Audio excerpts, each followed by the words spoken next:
Hello, good evening, students. Dr. Manisha Patel here. આપણે previous લેક્ચરમાં chapter 13 પ્રકાશ સંશ્લેષણ એનું રિવિઝન કર્યું હતું. આજે ફાસ્ટ ટ્રેક રિવિઝનમાં આપણે લઈશું ચેપ્ટર નંબર 14 શ્વસન.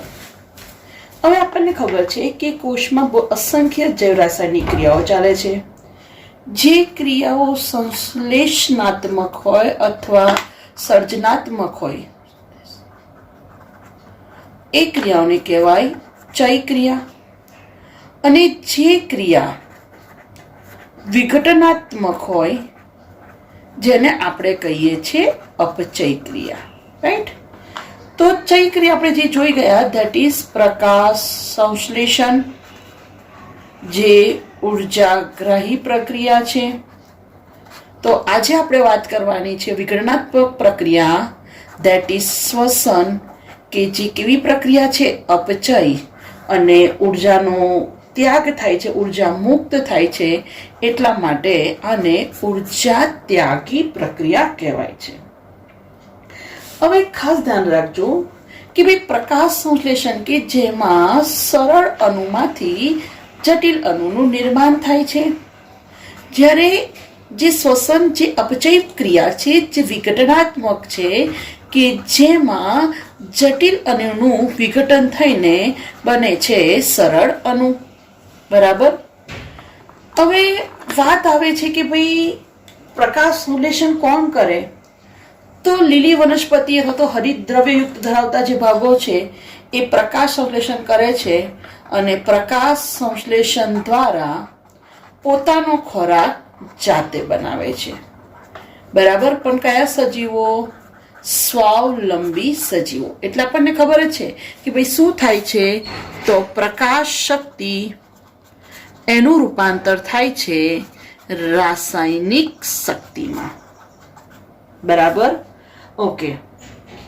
હવે એવું પણ ખબર છે કે ભાઈ વનસ્પતિના બધા જ ભાગોમાં પ્રકાશ સંશ્લેષણ થાય છે? તો ના. તો ભાઈ જ્યાં હરિત કણ ધેટ ઇઝ કે હરિત દ્રવ્યયુક્ત જે ભાગો છે, ખાસ કરીને પણ કે જે લીલા ભાગો હોય છે ત્યાં આ કાર્ય થાય છે, પણ જે ભાગો લીલા નથી ત્યાં આ કાર્ય થતું નથી. તો આ ભાગોને શું કરવું પડે છે? શક્તિ માટે જે પણ ખોરાક બને છે એ ખાદ્ય પદાર્થો એનું શું કરવું પડે છે? ઓક્સિડેશન. શું કરવું પડે છે? ઓક્સિડેશન. અને એ ઓક્સિડેશન દ્વારા શક્તિ મુક્ત થાય છે. બરાબર? તો આ ચેપ્ટરમાં આજે ક્રમશઃ ઓક્સિડેશનની પ્રક્રિયા થાય છે. આ ક્રમશઃ જે ઓક્સિડેશનની પ્રક્રિયા કોષની અંદર થાય છે, એટલા માટે આને કહેવાય કોષીય શ્વસન, જેમાં ખાદ્ય પદાર્થોનું વિઘટન થાય છે અને શક્તિ મુક્ત થાય છે. દેટ ઇઝ કયા સ્વરૂપે શક્તિ બને છે? એટીપી. એનું ફૂલ ફોર્મ યાદ રાખજો, એડિનોસાઇન ટ્રાયફોસ્ફેટ. બરાબર? જેમાં એડિનોસાઇન નાઇટ્રોજન બેઝ અને એની સાથે 3 ફોસ્ફેટ હોય. બરાબર? અને આ એક ફોસ્ફેટ બંધ તૂટે એટલે 7.3 કિલોકેલરી ઉર્જા મુક્ત થાય. ધ્યાન રાખજો, એડિનોસાઇન ટ્રાયફોસ્ફેટ. શીખી ગયા છો ને? Nitrogen base, nucleoside, nucleotide. બરાબર? ઓકે. એટલે એકચ્યુઅલી કેવી રચના હોય? પેન્ટોઝ શર્કરા, અહીંયા હોય ફર્સ્ટ કાર્બન પર નાઇટ્રોજન એડિનોસાઇન અને 3 ફોસ્ફેટ જોડાય છે. તો આ જે રચના બને છે એને કહેવાય એડિનોસાઇન ટ્રાયફોસ્ફેટ. ઠીક છે? એક બંધ તૂટે તો બને એડીપી પ્લસ પી, અને હજુ એક બંધ તૂટે તો AMP plus P, adenosine diphosphate, adenosine monophosphate. Right? તો આપણને ખબર જ છે કે ભાઈ કોષનું શક્તિચલન કોણ છે? એટીપી. રાઈટ? તો ખાસ ધ્યાન રાખજો કે પ્રકાશ સંશ્લેષણની પ્રક્રિયા જે હરિતકણમાં થતી હતી, બરાબર, પણ આ જે જટિલ અણુઓનું વિઘટન છે, આ જટિલ અણુઓ એમનું વિઘટન ક્યાં થાય? તો કોષ રસ અને કર્નાભ સૂત્રો. એટલે ખ્યાલ આવી ગયો કે જેવી રીતે કોષનું રસોડું કોણ કહેવાતું હતું? હરિતકણ, રાઈટ. એવી રીતે શક્તિ ઘર કોણ કહેવાશે? કનાભ સૂત્ર, બરાબર. ઓકે, તો ખાસ ધ્યાન રાખવા જેવી વસ્તુ છે કે જે શ્વસન છે, શ્વસનમાં શું થાય છે? તો કાર્બન કાર્બન વચ્ચે જે બંધ હતા ક્રમશઃ એનું ઓક્સિડેશન થાય છે, બરાબર, અને શક્તિ મુક્ત થાય છે. આ ક્રિયાને કહેવાય શ્વસન, બરાબર. અને ખાસ ઇમ્પોર્ટન્ટ કે જે પદાર્થોનું ઓક્સિડેશન થાય છે એ પદાર્થોને કહેવાય સ્વાસ્ય પદાર્થો. સ્વાસ્ય પદાર્થો તરીકે કાર્બોદિત, પ્રોટીન, લિપિડ વપરાય, પણ એમાં સૌથી અગત્યનું કોણ છે? ગ્લુકોઝ, બરાબર. તો ધ્યાન રાખવા જેવી વસ્તુ કે આ જે પ્રક્રિયા છે એ ઉત્સેચક દ્વારા થાય છે, શ્વસનની પ્રક્રિયા, અને ક્રમશઃ તબક્કા દ્વારા થાય છે, બરાબર. અને આ કંઈ એક સ્ટેપમાં થતી પ્રક્રિયા નથી, ક્રમશઃ તબક્કાવાર થતી પ્રક્રિયા છે. શ્વસન એ ક્રમશઃ તબક્કાવાર થતી પ્રક્રિયા છે અને ઉત્સેચકોનો એમાં સમાવેશ થાય છે. ઓકે, સેકન્ડ થિંગ, બીજું એવું કહે છે કે ભાઈ શ્વસન દરમિયાન જે પણ કાર્બનિક પદાર્થો મળે છે, આ કાર્બનિક પદાર્થો કોષમાં બીજા અણુઓના સંશ્લેષણ માટે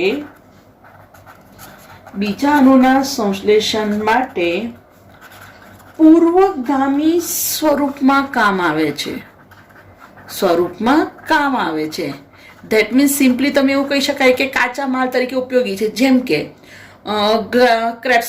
ક્રેબ્સ ચક્રમાં તમને મળે છે આલ્ફા કીટો ગ્લુટ્રિક એસિડ. તો આ આલ્ફા કેજી તમને ખબર છે કે ભાઈ 17 પ્રકારના એમિનો એસિડ શામાંથી મળે છે? આલ્ફા કેજી દ્વારા, રાઈટ. તો ક્રેબ્સ ચક્રમાં બનેલો જ એક સંયોજન આલ્ફા કેજી, પણ એ ઉપયોગી છે અન્ય ઘટકોના નિર્માણમાં. તો જે પણ શ્વસન થાય છે એનું સૌથી પહેલી અગત્ય ખબર પડી ગઈ કે શક્તિ મળે છે, દેટ ઇઝ કયા સ્વરૂપે? એટીપી. અને બીજું, અન્ય અણુઓના સંશ્લેષણ માટે આ પદાર્થો પૂર્વગામી સ્વરૂપે, પ્રિકર્સર સ્વરૂપે ઉપયોગમાં લેવામાં આવે છે. બીજી વસ્તુ ખાસ ધ્યાન રાખજો કે ભાઈ મનુષ્યની વાત કરીએ તો શ્વાસોશ્વાસની ક્રિયા માટે, ખાસ કરીને શ્વસન, O2 અને CO2 ની આપલે માટે વિશિષ્ટ અંગો હોય છે, પણ વનસ્પતિમાં આવા અંગો હોતા નથી. કેમ? તો પહેલી વસ્તુ, વનસ્પતિ એની વાત કરીએ તો મોટા ભાગે પ્રત્યેક ભાગો એમાં શું થાય છે? વાયુ વિનિમયનું વહન જાતે જ કરી લે છે, મોસ્ટલી, જેમ કે પર્ણ, બરાબર. સેકન્ડ, વનસ્પતિની વાત કરીએ તો પ્રાણીઓની તુલનામાં એનો ચયાપચયનો દર ધીમો હોય છે, એટલે પણ એને ઓક્સિજનની જરૂરિયાત ઓછી રહે છે. સેકન્ડ થિંગ, વનસ્પતિ જ્યારે પોતે પ્રકાશ સંશ્લેષણ કરે છે એટલે પોતે જ O2 બનાવે છે, એટલે એને બહારથી બહુ ઓક્સિજન લેવાની જરૂરિયાત રહેતી નથી, રાઈટ. અને જ્યારે પ્રકાંડમાં છાલ હોય તો છાલમાં આપણને ખબર છે કે શું આવેલા હોય છે? વાત છિદ્રો. આ વાત છિદ્રો દ્વારા પણ વાયુઓની આપલે થાય છે, બરાબર. અને પર્ણની સપાટી પર ખબર છે ને વાયુરંધ્રો, એ વાયુરંધ્રો દ્વારા પણ વાયુઓની આપલે થાય છે, રાઈટ. તો આ બેઝિક ઇન્ફોર્મેશન થઈ. હવે ખાસ ધ્યાન રાખવાનું છે કે ભાઈ પ્રકાશ સંશ્લેષણની સમીકરણ તો જોયું, તો શ્વસનની ક્રિયામાં શું થાય છે? તો શ્વસનની ક્રિયા માટે ધ્યાન રાખજો કે જે આપણી પાસે ગ્લુકોઝ છે C6H12O6, એનું ઓક્સિજનની હાજરીમાં ક્રમશઃ ઓક્સિડેશન થાય છે, રાઈટ. અને શું છૂટું પડે છે? 6CO2 પ્લસ 12H2O અને પ્લસ ઉર્જા, રાઈટ. તો આ છે સમીકરણ શ્વસનની પ્રક્રિયાનું આખું સમીકરણ આ છે, ધ્યાન રાખજો, રાઈટ. હવે હું તમને ખરેખર મેઇન આ આખા ચેપ્ટરનો જે મેઇન એ બેઝ છે એ સમજાવવા જઈ રહી છું. તો ખરેખર સૂર્યપ્રકાશ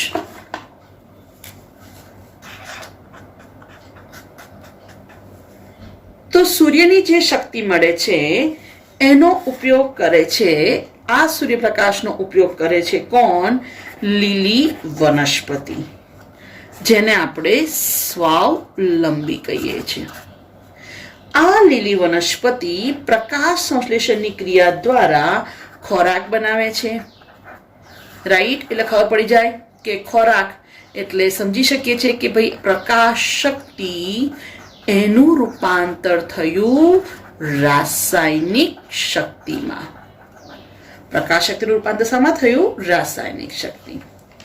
હવે આ જે ખોરાક છે એનો ઉપયોગ કોણ કરે છે? કેટલાક સ્વાવલંબી અને પરાવલંબી. હવે ખાસ ધ્યાન રાખવાનું કે આ જે ખોરાક મળશે એનો ઉપયોગ બે રીતે થશે, કાં તો જારક શ્વસન અથવા અજારક શ્વસન. નામ પરથી જ ખબર પડે ને કે જેમાં ઓક્સિજન હાજર હોય તો જારક, ઓક્સિજન ના હોય તો અજારક શ્વસન. હવે એવું કહેવાય કે ભાઈ જારક શ્વસન હોય કે અજારક, પણ ધ્યાન રાખજો ગ્લાયકોલિસિસ એ સૌથી કોમન તબક્કો છે બંનેમાં, જારક શ્વસન હોય કે અજારક. બંનેમાં કયો તબક્કો કોમન છે? ગ્લાયકોલિસિસ. ગ્લાયકોલિસિસમાં શું થાય આપણે જોઈએ છીએ, પણ સિમ્પલી કહી દઈએ કે ભાઈ ગ્લાયકોલિસિસમાં ગ્લુકોઝમાંથી મળે છે પાયરુવિક એસિડ. શું મળે? Pyruvic acid. બરાબર. તો સૌથી અગત્યનું જારક શ્વસન હોય કે અજારક, ગ્લાયકોલિસિસ બંનેમાં કોમન તબક્કો. હવે આ ગ્લાયકોલિસિસ એનું થાય છે હવે કોષીય શ્વસન. શું થાય? કોષીય શ્વસન. રાઈટ. શું મળ્યું છે આપણને? પાયરુવેટ. ધેટ મીન્સ કે પાયરુવેટ ઓક્સિડેશન થાય છે જો ઓક્સિજન મળશે તો.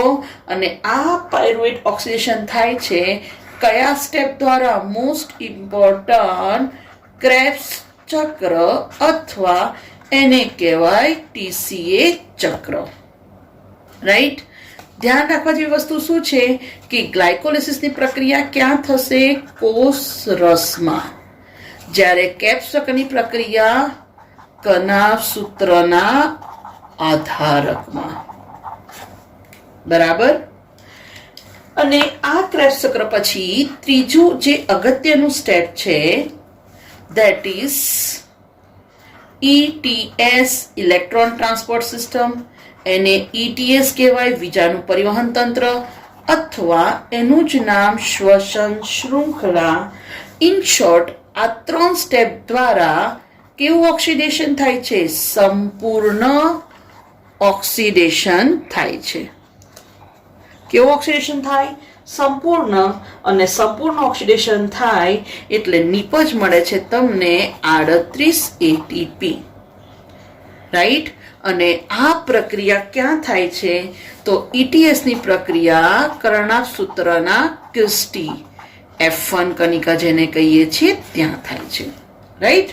તો તમને જ્યારે પણ જારક શ્વસન કહે તો એના 3 સ્ટેપ તમને આવડવા જોઈએ: ગ્લાયકોલિસિસ, ક્રેબ્સ ચક્ર અને ETS, ETC. રાઈટ. હવે ગ્લાયકોલિસિસ તો જારક હોય કે અજારક કોમન છે, પણ જો પાયરુવેટને ઓક્સિજન ન મળે તો હવે એનું અજારક શ્વસન થશે. અજારક શ્વસન એને કહેવાય આથવન અથવા એને કહેવાય ઉત્સેચન. આથવન અથવા ઉત્સેચન અને ઇંગ્લિશમાં એને કહેવાય ફર્મેન્ટેશન. જ્યારે આથવન અને ઉત્સેચન થાય તો સમજી જવાનું કે આ કેવું ઓક્સિડેશન છે? અપૂર્ણ ઓક્સિડેશન. કેવું અપૂર્ણ oxidation?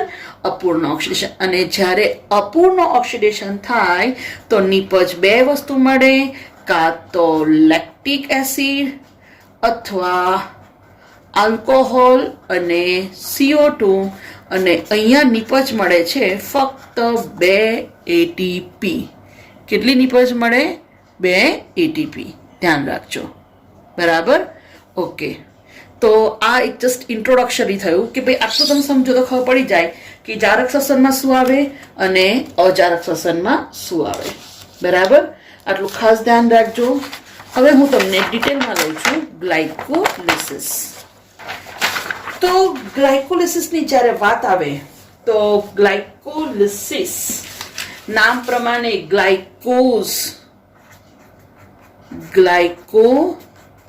Glycolysis, glyco plus lysis. Glyco मतलब शर्करा અને લાઇસિસ મતલબ તૂટવું. અહીંયા શર્કરા તૂટે છે જેમ કે ગ્લુકોઝ, અને આપણને ખબર છે એનું રૂપાંતર થાય છે 2 અણુ પાયરુવિક એસિડ. શેમાં ફેરવાય છે? 2 અણુ પાયરુવિક એસિડ. સેકન્ડ થિંગ યાદ રાખજો કે આની શોધ કોને કરી હતી? એમ્બેડન મેયરહોફ પરનાઝ. રાઈટ, ખાસ ધ્યાન રાખજો, અમુક સ્ટુડન્ટ્સ ભૂલ કરી જાય છે. આ એમ્ફિબોલિક પાથવે નો આ EMP છે, એમ્બેડન મેયરહોફ પરનાઝ પાથવે. રાઈટ, ગુસ્તાવ એમ્બેડન, ઓટો મેયરહોફ અને જે પરનાઝ એને શોધ્યું હતું, એટલા માટે આને EMP પાથવે કહેવાય. તમને પૂછી શકે કે ભાઈ જારક શ્વસન એનો અજારક તબક્કો, જારક શ્વસનના અજારક તબક્કો કે તો પણ એમાં શું આવે? ગ્લાયકોલિસિસ. હવે સેકન્ડ થિંગ શું ધ્યાન રાખવાની છે? તો પ્રકાશ સંશ્લેષણની જે પ્રક્રિયા થાય છે એમાં ખોરાકનો સંગ્રહ થાય છે. કયા સ્વરૂપે? સુક્રોઝ.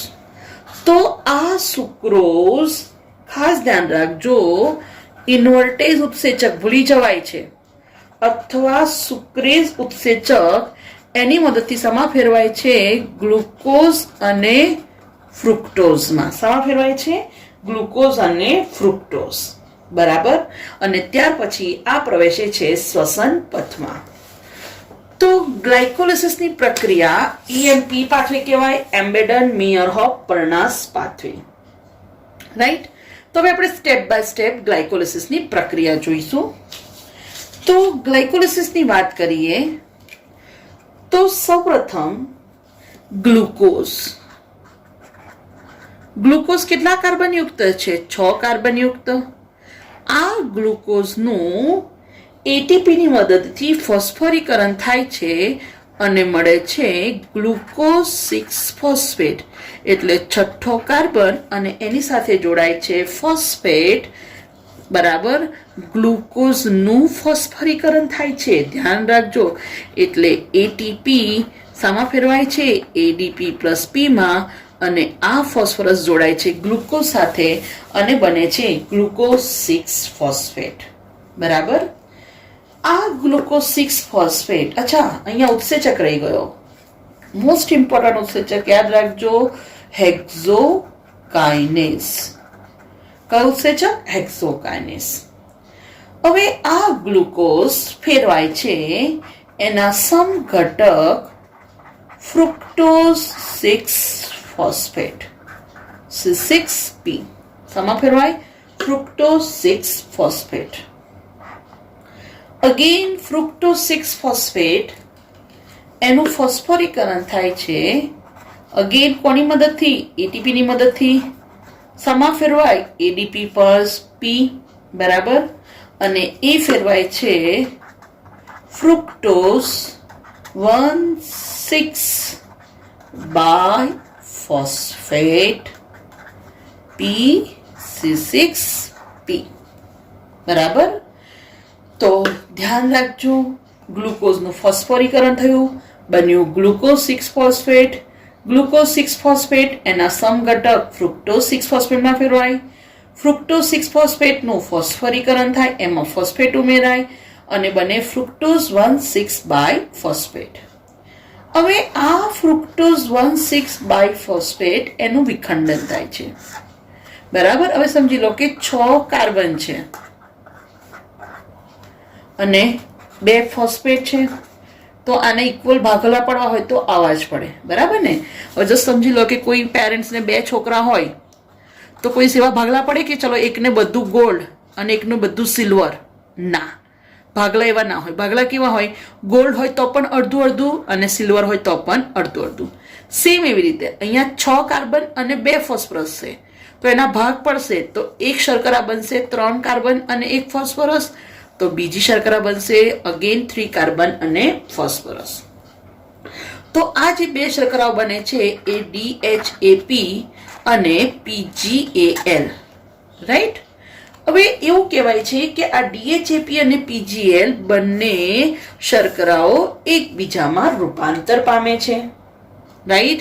બંનેમાં DHAP ડાયહાઇડ્રોક્સી એસિટોન ફોસ્ફેટ અને PGL ફોસ્ફોગ્લિસરાલ્ડિહાઇડ. મોટા ભાગે DHAP નું રૂપાંતર PGL માં થાય છે. બરાબર. જસ્ટ લાઈક તમને ખબર પડે છે કે ભાઈ હું પણ ડિવાઇન પર મતલબ કે ઘરેથી આવું છું ક્યાં આગળ ડિવાઇન પર. પ્રજ્ઞા મેડમ પણ અમે એક જ સોસાયટીમાં રહીએ છીએ, એ પણ ઘરેથી આવે છે ક્યાં ડિવાઇન પર.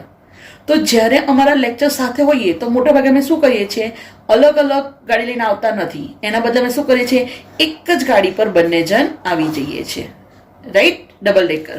સેમ એવી રીતે આ DHA માંથી પાયરુવિક એસિડ બને, આ PGL માંથી પાયરુવિક એસિડ બને. તો બંનેના રસ્તા સેમ જ છે, તો શું કામ આપણે અલગ અલગ લખીશું? આપણે એકમાં જ લખીને એને ડબલ કરી દઈશું. રાઈટ. તો હવે એને બધું જ ડબલ કરીશું. હવે આ જે PGL છે, આ PGL એનું ઓક્સિડેશન થાય છે, મોસ્ટ ઇમ્પોર્ટન્ટ. અને સાથે સાથે અકાર્બનિક ફોસ્ફેટનો અણુ ઉમેરાય છે. દેખો મેં 2 મોલિક્યુલ્સ લખ્યા અને મળ્યું 1,3-biphosphoglyceric એસિડ. શું બન્યું? 1,3-biphosphoglyceric acid. બરાબર. ઓકે. હવે જે 1,3-biphosphoglyceric એસિડ મળ્યું, અહીંયા ઓક્સિડેશન થાય છે એટલે શું છૂટું પડે છે? 2H+ અને 2 ઇલેક્ટ્રોન. આ 2H+ અને 2 ઇલેક્ટ્રોન કોણ લે છે?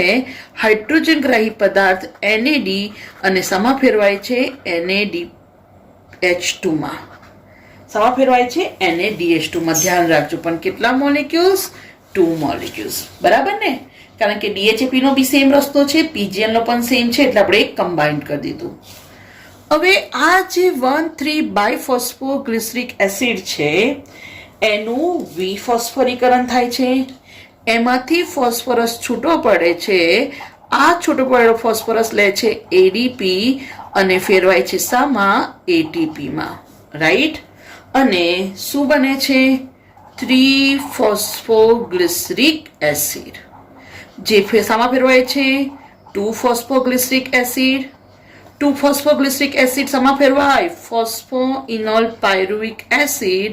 અને આ ફોસ્ફોઇનોલ પાયરુવિક એસિડ અગેન એનું વિફોસ્ફોરીકરણ થાય, ફોસ્ફરસ છૂટો પડે. આ ફોસ્ફરસ લે કોણ? ADP. શામાં ફેરવાય? ATP. અને અહીંયા તમને મળે છે તમારી મુખ્ય નિપજ કોણ? Pyruvic acid. શું મળે? Pyruvic acid. રાઈટ. કેટલા મોલિક્યુલ્સ?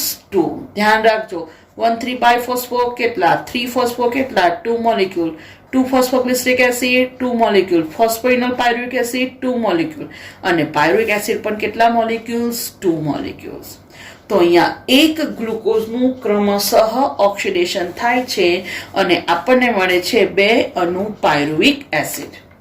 સેકન્ડ થિંગ શું ધ્યાન રાખશો, તો અહીંયા સુધીની જે પ્રક્રિયા છે તમે જોઈ શકો છો, અહીંયા પણ અકાર્બનિક ફોસ્ફેટ ઉમેરાયો, અહીંયા પણ ફોસ્ફોરીકરણ થયું. રાઈટ. અહીંયા પણ ગ્લુકોઝનું ફોસ્ફોરીકરણ થયું. બરાબર. તો અહીંયા સુધીની જે પ્રક્રિયા છે કે જેમાં સબસ્ટ્રેટ આધારકમાં ફોસ્ફેટ ઉમેરાય છે, જેમ કે અહીંયા ગ્લુકોઝમાં ફોસ્ફેટ ઉમેરાયો, અહીંયા ફ્રુક્ટોઝ 6 ફોસ્ફેટમાં ફોસ્ફરસ ઉમેરાયો, અહીંયા PGLમાં ફોસ્ફરસ ઉમેરાયો. તો આ બધી પ્રક્રિયાઓને કહેવાય ફોસ્ફોરીકરણ પ્રક્રિયા. શું કહેવાય? ફોસ્ફોરીકરણ પ્રક્રિયા. બરાબર. અને બાકીની જે છે જેમાં સબસ્ટ્રેટ આધારકનું વિફોસ્ફોરીકરણ થાય છે. બરાબર. ADP માંથી ATP બન્યો. ફોસ્ફેટ અહીંયા V મતલબ કે 1,3-biphosphoglyceric એસિડ હતો, એનું વિફોસ્ફોરીકરણ થયો. આ ફોસ્ફેટ જોડાયો કોની સાથે? ADP સાથે. તો આ જે સ્ટેપ છે આને કહેવાય વિફોસ્ફોરીકરણ. શું કહેવાય? વિફોસ્ફોરીકરણ. ઠીક છે. તો ધ્યાન રાખજો, ગ્લાયકોલિસિસમાં 2 અણુ NADH2 ના મળ્યા, 2 + 2 4 ATP આધારક આધારિત ઉત્પન્ન થયા અને 2 ATP વપરાયા. રાઈટ. ગ્લાયકોલિસિસ કોષરસના આધારકમાં થાય છે. ગ્લાયકોલિસિસની પ્રક્રિયા એમ્ડન મિયરહોફ પરનાઝે શોધી હતી, એટલા માટે એને EMP પાથવે પણ કહેવાય છે. બરાબર. હવે વાત આવે છે નેક્સ્ટ કે ભાઈ ગ્લાયકોલિસિસને અંતે જે પાયરુવિક એસિડ મળ્યો એ પાયરુવિક એસિડને જો ઓક્સિજન ન મળે તો શું થાય? એનું અજારક શ્વસન. બરાબર. અચ્છા, એના પહેલા એક વસ્તુ મેં તમને કીધું તો ધ્યાન રાખજો કે ભાઈ એક મોલિક્યુલ ઓફ એટીપી છે, બંધ તૂટે છે તો કેટલા કેલરી શક્તિ ઉત્પન્ન કરે છે? 7.3 કિલો કેલરી. અને એક મોલિક્યુલ ગ્લુકોઝની વાત કરીએ તો એમાંથી 686 કિલો કેલરી ઉર્જા ઉત્પન્ન થાય છે. આ વસ્તુ ધ્યાન રાખજો. બરાબર. ઓકે. અચ્છા, હવે આપણી બુકમાં લખ્યું છે કે ગ્લુકોઝમાં તો ખરેખર જેનું મુક્ત થાય છે તો ખાલી 7% જેટલી એથી ઓછી ઉર્જા મુક્ત થાય છે. અને સેકન્ડ થિંગ, યીસ્ટમાં એ હું તમને સમજાવું છું કે અજારક શ્વસન એમાં 2 પ્રકારે નિપજ મળે, લેક્ટિક એસિડ અને આલ્કોહોલ. અને આલ્કોહોલમાં એવું કહેવાય કે ભાઈ યીસ્ટમાં આલ્કોહોલિક આથવન થાય અને એ બી આલ્કોહોલનું પ્રમાણ જો 13% કરતાં વધી નથી શકતું. કેમ? કારણ કે જો 13% કરતાં વધી જાય તો યીસ્ટ એનો નાશ પામે છે. બરાબર. યીસ્ટ જીવી શકતી નથી. હવે અજારક શ્વસનની વાત આવે તો અજારક શ્વસનમાં આલ્કોહોલિક આથવન.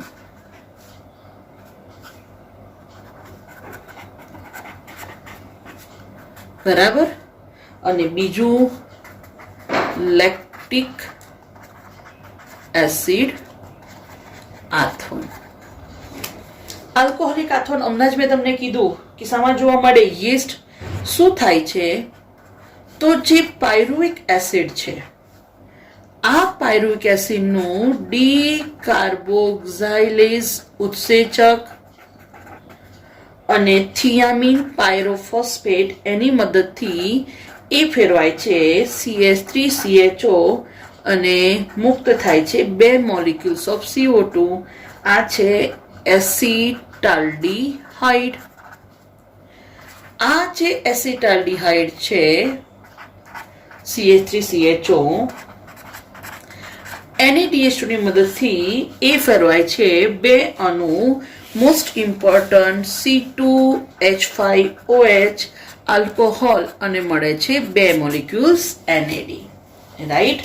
ખાસ ધ્યાન રાખજો, ગ્લાયકોલિસિસમાં NADH2 ઉત્પન્ન થયો હતો અને અહીંયા NADH2 વપરાય છે. બરાબર. એટલે ધ્યાન રાખજો, ભૂલ ના થાય. બરાબર. અહીંયા ડીકાર્બોક્સાઇલેઝ CO2 દૂર થાય છે. બરાબર. અને NADH2 નું ફેરવાય છે NAD અને અહીંયા જવાબદાર ઉત્સેચક આલ્કોહોલ ડિહાઇડ્રોજિનેઝ 2NADH2 વપરાય છે. ધ્યાન રાખજો. અને એવી જ રીતે લેક્ટિક એસિડની વાત કરીએ. અચ્છા, બીજું આલ્કોહોલિક આથવન જ્યારે થાય ત્યારે જ CO2 મુક્ત થાય છે. આ ભૂલ ના થાય. બરાબર. અને આલ્કોહોલિક આથવન સામાન્ય જોવા મળે યીસ્ટ અને કેટલાક વનસ્પતિ કોષોમાં. બરાબર. જ્યારે મોટા ભાગના પ્રાણી કોષો અને ઘણા બેક્ટેરિયા, મોટા ભાગના પ્રાણી કોષો અને ઘણા બેક્ટેરિયા એમાં જોવા મળે છે લેક્ટિક એસિડ. બરાબર. હવે જ્યારે લેક્ટિક એસિડની વાત આવે તો લેક્ટિક એસિડ કેવી રીતે બને છે? તો again 2CH3CO COOH plus pyruvic acid 2NADH2 reduction થાય છે અને મળે છે 2 molecules of CH3CHOH COOH that is lactic acid અને 2NAD છૂટું પડશે. બરાબર.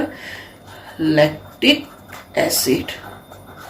અને આપણને ખબર છે કે જ્યારે આપણે સતત એક્સરસાઇઝ કરીએ છીએ ત્યારે એ વખતે આપણા શરીરના કોષોને પૂરતી ઓક્સિજનની જરૂરિયાત પૂરી નથી, મતલબ કે ઓક્સિજનની જે રિક્વાયરમેન્ટ છે પૂરી થતી નથી. હવે ઓક્સિજન પૂરતો ના મળે એટલે શું થાય? તો એ વખતે કોષોમાં કયું શ્વસન થાય? અજારક શ્વસન. હવે પ્રાણીઓના જે સ્નાયુ કોષોમાં છે એમાં જ્યારે અજારક શ્વસન થાય તો નિપજ મળે છે લેક્ટિક એસિડ. અને લેક્ટિક એસિડનો જ્યારે ભરાવ થાય એટલે આપણને થકાવટ લાગે છે, જેને ઇંગ્લિશમાં કહેવાય ફટીગ, અને હું કહું છું ખબર છે ને શું, ફાટી ગયું, રાઈટ? ઓકે, તો લેક્ટિક એસિડના ભરાવાને કારણે આપણને શું સારો અહેસાસ થાય છે? થાકનો, રાઈટ? બાકી આપણે તો ક્યારેય થાકતા નથી, હે ને? એવું આપણને લાગે છે, બરાબર? ઓકે, હવે આ વાત થઈ ગઈ અજારક શ્વસન, કે ભાઈ જે ગ્લુકોઝમાંથી મળ્યો પાયરુવિક એસિડનું ભવિષ્ય તો જોઈ લીધું કે ભાઈ જો પહેલું મળશે ગ્લુકોઝમાંથી શું પાયરુવિક એસિડ મળ્યો. હવે જો પાયરુવિક એસિડને ઓક્સિજન નહીં મળે તો જોઈ લીધી એ બધી પ્રક્રિયાઓ, ધેટ ઇઝ જેને આપણે કીધું અજારક શ્વસન, રાઈટ? પણ હવે ધારો કે જો ગ્લુકોઝ મતલબ કે જે પાયરુવિક એસિડને છે જો એને ઓક્સિજન મળશે તો હવે એ જશે જારક શ્વસનનો બીજો તબક્કો, જેને કહેવાય ક્રેબ્સ ચક્ર. શું કહેવાય છે? ક્રેબ્સ ચક્ર, રાઈટ? અચ્છા, તો હવે આપણે આગળ જોઈએ ક્રેબ્સ ચક્ર વિશે. હવે ક્રેબ્સ ચક્ર, બરાબર, પણ એની શરૂઆત પહેલા જુઓ કે જે પાયરુવિક એસિડ છે એ ક્યાં મળ્યો? તો ધ્યાન રાખજો, કોષ રસમાં. પાયરુવિક એસિડ કેટલા કાર્બન યુક્ત છે? 3 કાર્બન. આપણને પાયરુવિક એસિડના કેટલા અણુ મળ્યા? તો ખબર છે ને, 2. હું તમને અહીંયા જે શીખવાડું છું એ ખાલી એક જ પાયરુવિક એસિડ માટે શીખવાડું છું, પણ તમે જ્યારે કેલ્ક્યુલેશન કરો ત્યારે ડબલ સમજી લેવાનું, બરાબર? હવે શું થાય છે? તો આ પાયરુવિક એસિડ કણાવ સૂત્રમાં પ્રવેશે એ પહેલા જુઓ આ પ્રક્રિયા ક્યાં થઈ? કોષ રસમાં, બરાબર? ક્રેબ્સ ચક્ર ક્યાં થાય છે? કણાવ સૂત્રમાં. એટલે એવું કહેવાય છે કે પાયરુવિક એસિડ કણાવ સૂત્રમાં પ્રવેશે એ પહેલા એનું ડીકાર્બોક્સિલેશન થાય છે, બરાબર? એટલે ખરેખર પાયરુવિક એસિડ કોઈ સાથે જોડાય છે? NAD, અને શું બને છે? Acetyl CoA. હું તમને સમજાવું છું કેવી રીતે બને છે. પ્લસ ડીકાર્બોક્સિલેશન થાય છે, CO2 છૂટું પડે, અને NAD સમા ફેરવાય NADH2, બરાબર? મેં કેમ તમને કીધું? તો ભાઈ મોસ્ટ ઇમ્પોર્ટન્ટ અહીંયા ધ્યાન રાખવાનું, જવાબદાર ઉત્સેચક પાયરુવેટ ડિહાઇડ્રોજિનેઝ, અને કોની હાજરીમાં? Mg+2. આ એક ધ્યાન રાખજો, બરાબર? આ જ સ્ટેપ હું તમને 2 જ મિનિટમાં સમજાવું છું ફરી. તો પાયરુવેટ કણાવ સૂત્રમાં પ્રવેશે એ પહેલા એનું ડીકાર્બોક્સિલેશન થાય છે અને સાથે સાથે ડિહાઇડ્રોજિનેશન થાય છે. એટલે શું છૂટું પડે? 2H+. આ છૂટા પડેલા 2H+ કોણ લે છે? તો NAD નામનો હાઇડ્રોજનગ્રાહી પદાર્થ, અને સામા ફેરવાય NADH2, બરાબર? તો પાયરુવિક એસિડ જ્યારે એનું ડીકાર્બોક્સિલેશન થાય, બરાબર, તો મળે છે શું મળશે? બોલો, એસિટેટ. આ એસિટેટ સઉત્સેચક કોએન્ઝાઇમ એ સાથે જોડાશે અને બનાવશે એસિટાઇલ કોએન્ઝાઇમ એ. તો મોસ્ટ ઇમ્પોર્ટન્ટ ગ્લાયકોલિસિસ અને ક્રેબ્સ ચક્રને જોડતી કડી કોણ? મોસ્ટ ઇમ્પોર્ટન્ટ ક્વેશ્ચન નીટ માટે.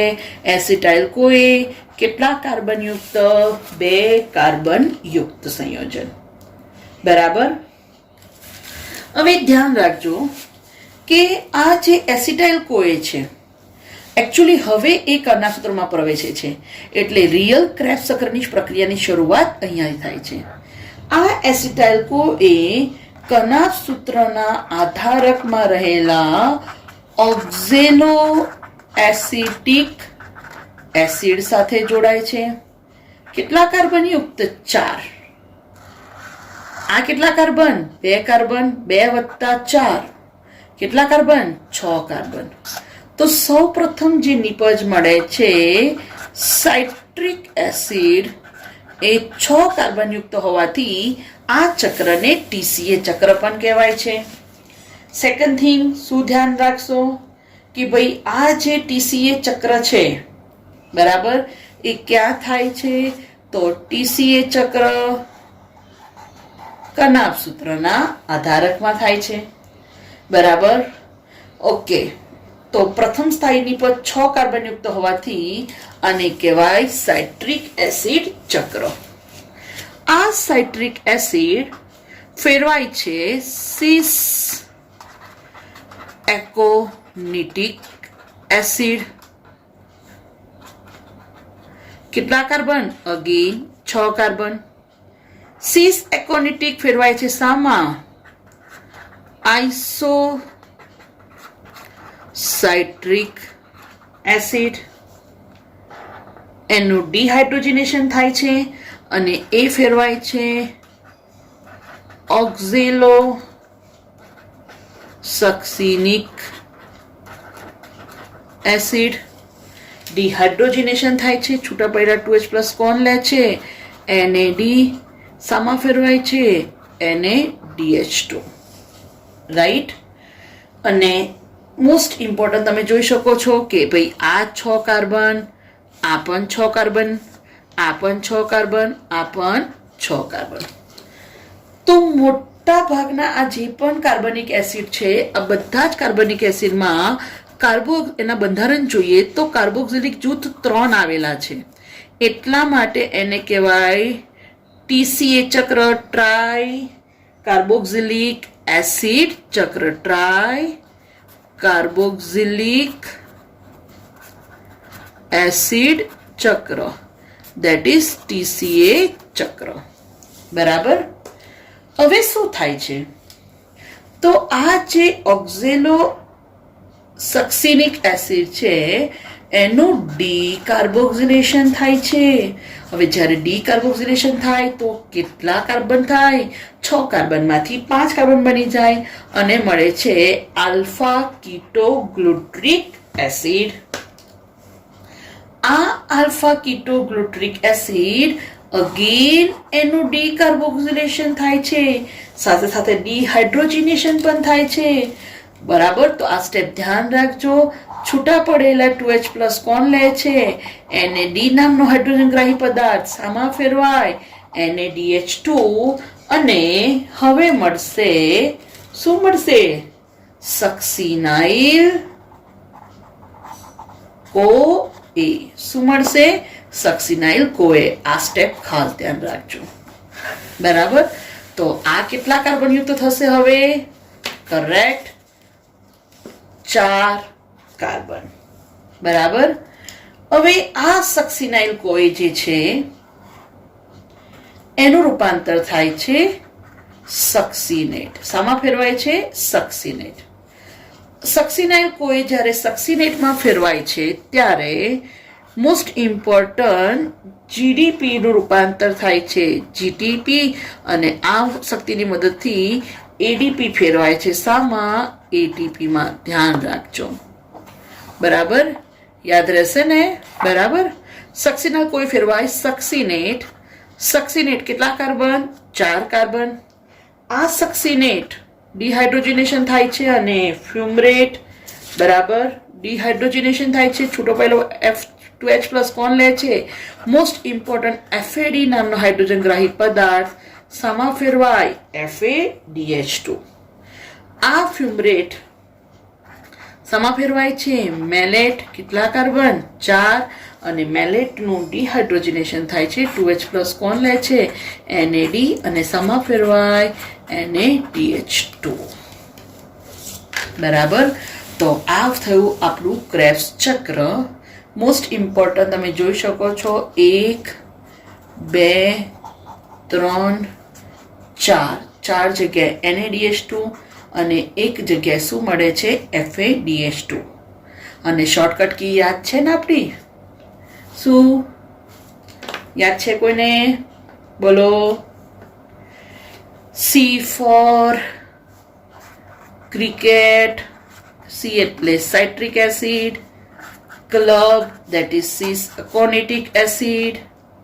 Cricket club of O એટલે isocitric acid.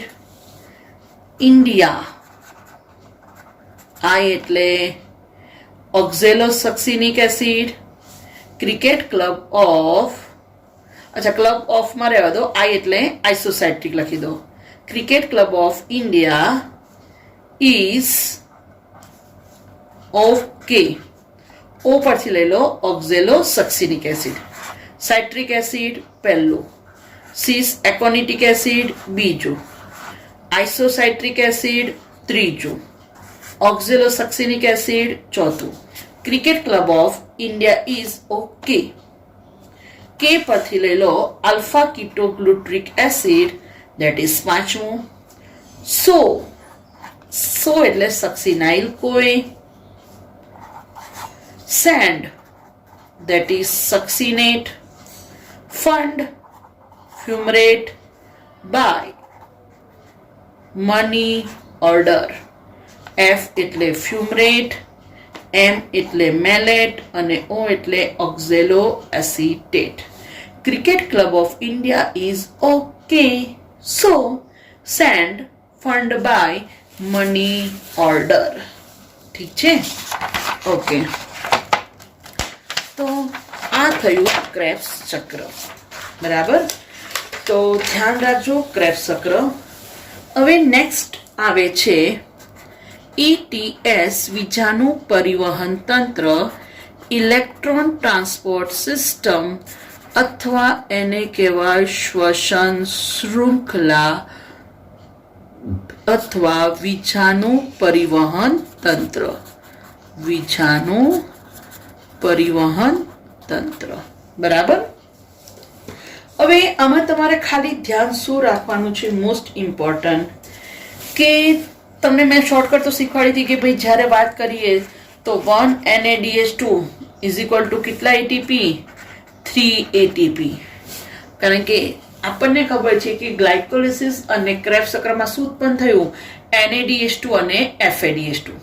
પણ જ્યાં સુધી આ NaDH2 અને FADH2 નું વાતાવરણના ઓક્સિજનની હાજરીમાં ઓક્સિડેશન થતું નથી ત્યાં સુધી શક્તિ મુક્ત થતી નથી. અને એકચ્યુઅલી આ NaDH2 અને FADH2 જ્યારે ઓક્સિડેશન થાય છે તો જે શક્તિ મુક્ત થાય છે એ વપરાય છે એટીપીના નિર્માણમાં, મતલબ કે એડીપીના ફોસ્ફોરીકરણ દ્વારા એટીપીના નિર્માણમાં. ઓકે, મોસ્ટ ઇમ્પોર્ટન્ટ, એટલા માટે આને ઓક્સિડેટિવ ફોસ્ફોરીકરણ પણ કહેવાય. ઓક્સિડેટિવ ફોસ્ફોરીકરણ. કેમ? ફોસ્ફોરીકરણ થાય છે. શું થાય છે? એડીપીમાં ફોસ્ફેટ ઉમેરાય છે અને શું બને છે? એટીપી.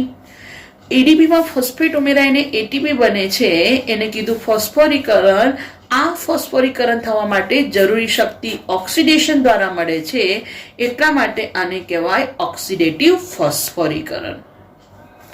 આ ક્રિયા ક્યાં થાય? તો કનાભ સૂત્રમાં જે ક્રિસ્ટી હોય, આ ક્રિસ્ટી પર જે F1 કણિકા હોય, જેને આપણે ઓક્સિઝોમ્સ કહીએ છીએ, આ F1 કણિકા અથવા તો કનાભ સૂત્રની ક્રિસ્ટી, એના પર આ માટે જરૂરી બધા ઉત્સેચકો આવેલા હોય છે. ETS દ્વારા NaDH2 અને FADH2 નું ઓક્સિડેશન થાય છે, શક્તિ મુક્ત થાય છે, શક્તિ બને છે એટીપી સ્વરૂપે. A1 NaDH2 નું સંપૂર્ણ ઓક્સિડેશન થાય ત્યારે 3 એટીપી મળે અને 1 FADH2 નું સંપૂર્ણ ઓક્સિડેશન થાય તો કેટલા એટીપી મળે? 2 એટીપી. આ કેલ્ક્યુલેશનમાં ધ્યાન રાખજો. સેકન્ડ થિંગ, અહીંયા જે મોસ્ટ ઇમ્પોર્ટન્ટ પૂછાય છે કે તમારે 5 સંકુલ તમારે યાદ રાખવાના છે. બરાબર, જેમ કે સંકુલ 1, કોમ્પ્લેક્સ 1. સંકુલ 1 કયો છે તો ખબર જ છે, સૌપ્રથમ ઇલેક્ટ્રોન વહન NADPH2 કરે છે એટલે NADH ડિહાઇડ્રોજિનેસ. આ સંકુલ 1. સંકુલ 2 કયો? તો FADH2 સેકન્ડ સ્ટેપમાં ઇલેક્ટ્રોન વહન કરે છે. સંકુલ 3 સોરી, સાઇટોક્રોમ B અને સાઇટોક્રોમ C1 કહેવાયું છે. સંકુલ 4 એમાં સાઇટોક્રોમ A અને A3, રાઈટ. અને સંકુલ 5 એમાં ATP સિન્થેટેસ, રાઈટ. બીજું ધ્યાન રાખવા જેવી વસ્તુ શું છે તો છેલ્લે જે સાઇટોક્રોમ ઓક્સિડેઝ છે, સાઇટોક્રોમ ઓક્સિડેઝ, આ સાઇટોક્રોમ ઓક્સિડેઝ એના કાર્યને કોણ અટકાવે છે? તો ધ્યાન રાખજો, એના ઇન્હિબિટર તરીકે સાયનાઇડ વર્તે છે. કોણ? સાયનાઇડ. બરાબર. બીજું જે અગત્યનું છે, તમને ખબર જ છે કે ETS એમાં શૃંખલામાં ખબર છે ને, એનો શૃંખલાનો ક્રમ મેં તમને શીખવાડ્યો છે. Cytochrome B, C, A and A3 છે ને, B, C, A and A3, right? એટલે શૃંખલામાં ઇલેક્ટ્રોનના અંતિમ વાહક કોણ? તો ખ્યાલ છે તમને? કોણ? બોલો. Cytochrome A3. ઇલેક્ટ્રોનના અંતિમ ગ્રાહક કોણ? છેલ્લા ઇલેક્ટ્રોનને કોણ સ્વીકારે છે? 1/2 O2. અને આની નીપજ શું આ પ્રક્રિયાની? તો આ પ્રક્રિયાને છેલ્લે અંતે મળે છે H2O. બરાબર. આ વસ્તુ ધ્યાન રાખજો. બરાબર. Okay, fine. અને 4 સંકુલ પણ ધ્યાન રાખજો. ઓકે, તો આ વાત થઈ ETS, બીજાનું પરિવહન તંત્ર. ETS એને કેમ ઓક્સિડેટિવ ફોસ્ફોરીકરણ કીધું મેં તમને એ પણ સમજાવી દીધું. બરાબર. ઓકે, આ વસ્તુ ધ્યાન રાખજો. ઓકે, હવે સેકન્ડ થિંગ આપણને ખબર છે ને કે એક ગ્લુકોઝ એનું સંપૂર્ણ ઓક્સિડેશન થાય તો કેટલા એટીપી મળે? 38 એટીપી. બરાબર. એટલે ધ્યાન રાખજો, એક ગ્લુકોઝ એમાંથી કેટલા એટીપી મળે? 38 એટીપી. બરાબર. ઓકે, હવે 3 સ્ટેપ્સ યાદ રહી ગયા કે ભાઈ ગ્લાયકોલિસિસ ક્યાં થાય છે? કોષ રસના આધારકમાં. ક્રેબ્સ ચક્ર ક્યાં થાય છે? તો કનાભ સૂત્રના આધારકમાં. ગ્લાયકોલિસિસ અને ક્રેબ્સ ચક્રને જોડતી કડી કોણ? તો એસિટાઇલ કોઇન. છેલ્લું સ્ટેપ ETS, વિજાણુ પરિવહન તંત્ર, શ્વસન શૃંખલા. બરાબર. જેના દ્વારા NADH2 અને FADH2 નું ઓક્સિડેશન થાય છે. ઓક્સિડેશન થાય છે તો 1 NADH2 નું ઓક્સિડેશન થાય તો શક્તિ મળે 3 એટીપી. 1 FADH2 નું ઓક્સિડેશન થાય તો શક્તિ મળે 2 એટીપી. બરાબર. એના 5 સંકુલ યાદ રાખજો. સાઇટોક્રોમ ઓક્સિડેઝના કાર્યને કોણ અવરોધે? સાયનાઇડ. ETS ક્યાં થાય છે? તો કણાભ સૂત્રના અંતપટલ મતલબ ક્રિસ્ટ પર આવેલી F1 કણિકા. ETS માં ઇલેક્ટ્રોનના અંતિમ વાહક A3. અંતિમ ગ્રાહક કોણ છે? કોણ ઇલેક્ટ્રોનને છેલ્લે સ્વીકારે છે? 1/2 O2. અને નિપજ શું મળે છે? H2O. Right. Okay, second thing શું ધ્યાન રાખવાનું છે?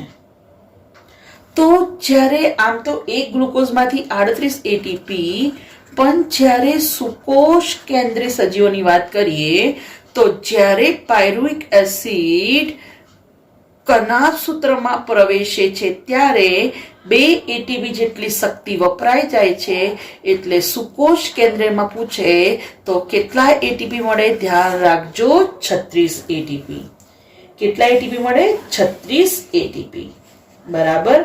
ઓકે, અને ગ્લુકોઝ વધારવામાં જે પણ શક્તિ છે, રાસાયણિક શક્તિ, એ શક્તિના 45% શક્તિ એટીપીમાં ફેરવાય છે. બાકીની શક્તિ ઉષ્મા સ્વરૂપે વ્યય પામે છે. આ સુકોષ કેન્દ્રીયનું ધ્યાન રાખજો.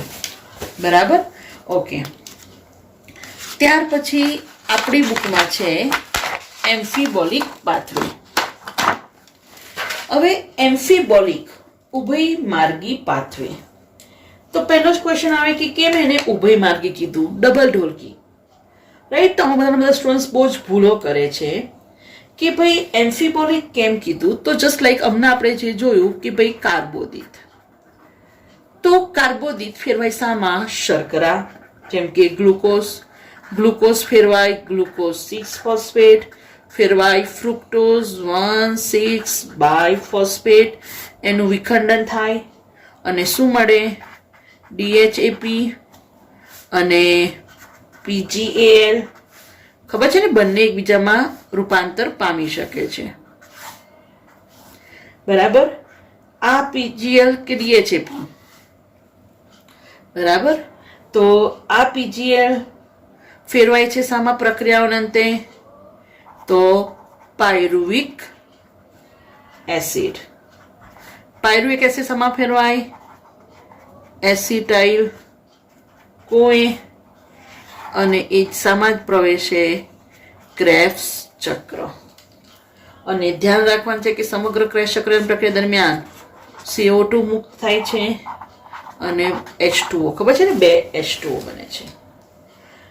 હવે વાત કરીએ કે ભાઈ ક્યારે પણ શ્વાસ શુદ્ધ પ્રોટીન કે ચરબી એ શ્વસનપથમાં પ્રવેશી શકતા નથી. જસ્ટ લાઈક ચરબીની વાત કરીએ તો ચરબી એ ફેરવાય છે શામાં? તો ફેટી એસિડ અને ગ્લિસરોલ. શામાં ફેરવાય? ફેટી એસિડ અને ગ્લિસરોલ. આ ગ્લિસરોલ ફેરવાય છે શામાં? ડીએચએપી, ડાયહાઇડ્રોક્સી એસિટોન ફોસ્ફેટ. તો ગ્લિસરોલ શ્વસન પથમાં પ્રવેશે છે કોના દ્વારા? ડીએચએપી દ્વારા. જ્યારે ફેટી એસિડ પ્રવેશે છે કોના દ્વારા? એસિટાઇલ કોએ દ્વારા. કોના દ્વારા? એસિટાઇલ કોએ દ્વારા.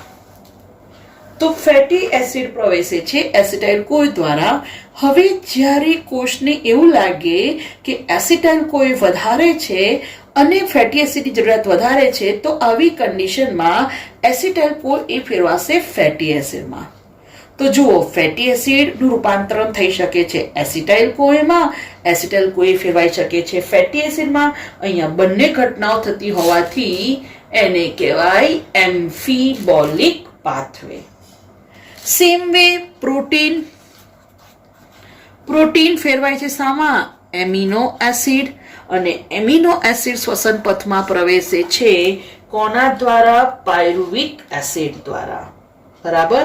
તો ધ્યાન રાખજો, આ થયું એમ્ફીબોલિક, કારણ કે એમિનો એસિડ પાયરુવિક એસિડમાં ફેરવાય, જરૂરિયાત હોય ત્યારે પાયરુવિક એસિડ એમિનો એસિડમાં પણ ફેરવાઈ શકે છે. એટલા માટે એને એમ્ફીબોલિક પથ કીધો. શું કીધું? એમ્ફીબોલિક પાથવે. રાઈટ. બીજું ધ્યાન રાખવાનું છે શ્વસનાંક આરક્યુ.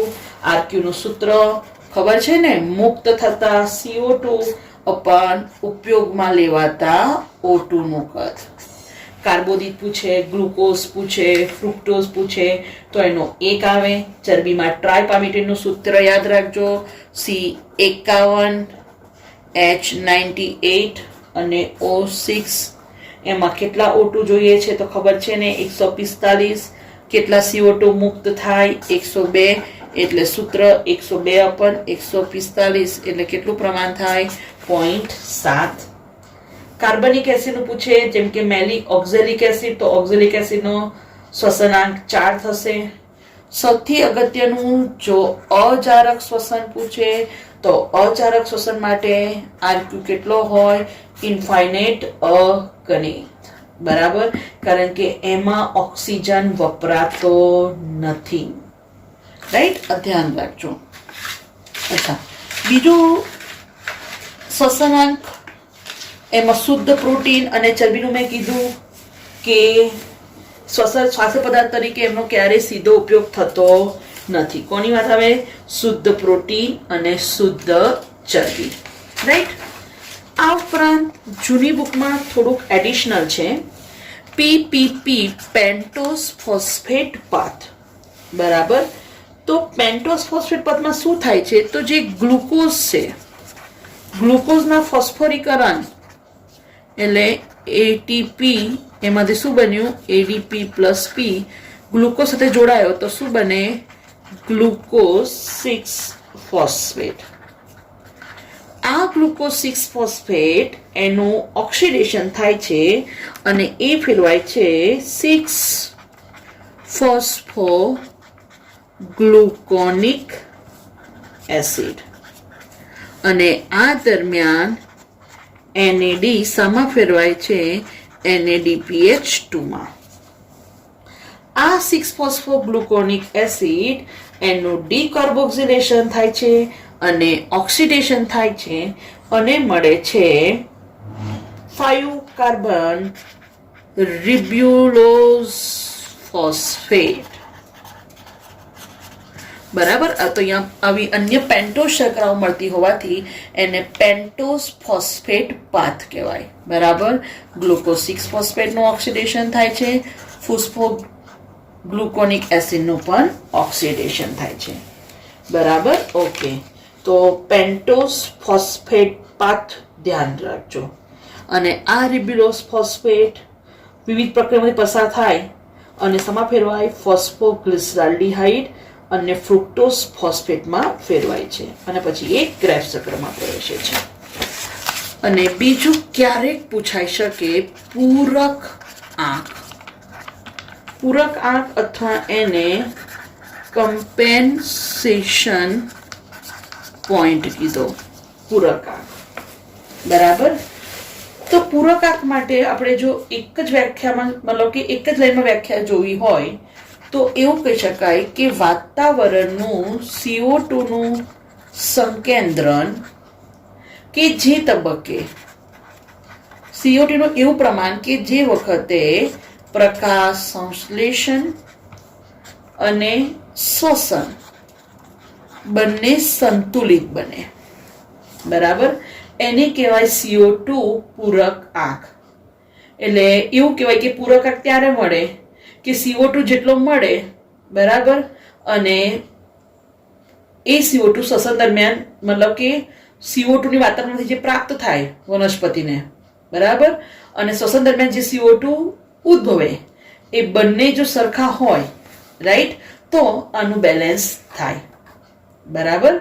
ઓકે, તો ખાસ ધ્યાન રાખજો પ્રકાશ સંશ્લેષણ અને શ્વસન જેમાં CO2 નું સંકેન્દ્રણ જો સરખું મતલબ કે CO2 નું એવું પ્રમાણ કે જેમાં પ્રકાશન અને શ્વસન બંને સંતુલિત બને.